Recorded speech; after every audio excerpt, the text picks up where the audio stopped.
Welcome with Talks with Queen at Fully Surrender Ministry. So this is part 6 of dating the malignant narcissist. So we're still dating, and he asked me to go away with him from the weekend.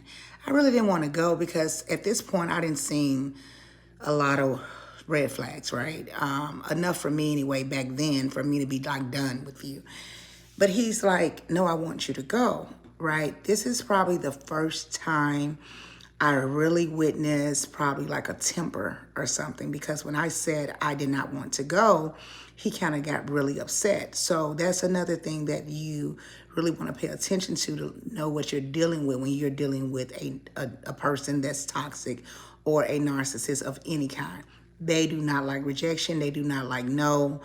And that's when you really will have a problem with them, because when you get the narcissist, give them a narcissistic injury of any kind, this is when you get the real person. This is probably going to be the first time the mask truly drops. So he got very upset when I said I didn't want to go.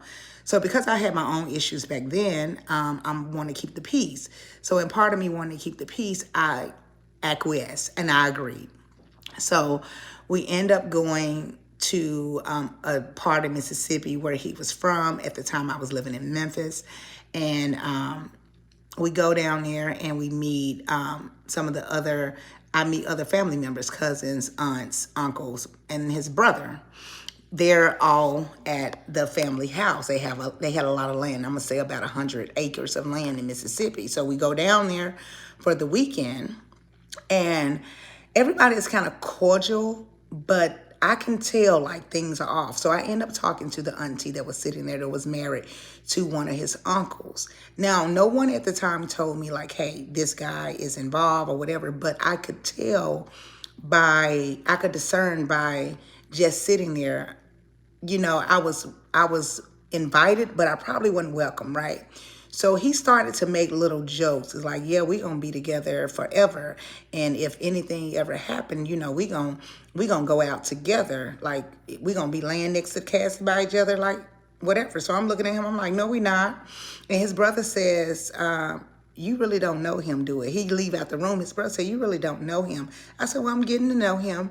And his brother said, and I should have listened to his brother. If you're out there, thank you. His brother said, baby, you got a lot going on for your life. Run now. Now, he never told me why to run. But guess what? If someone in their family tell you to get going, get going. Because you think you meet the family and you think that's something. See y'all in the next part.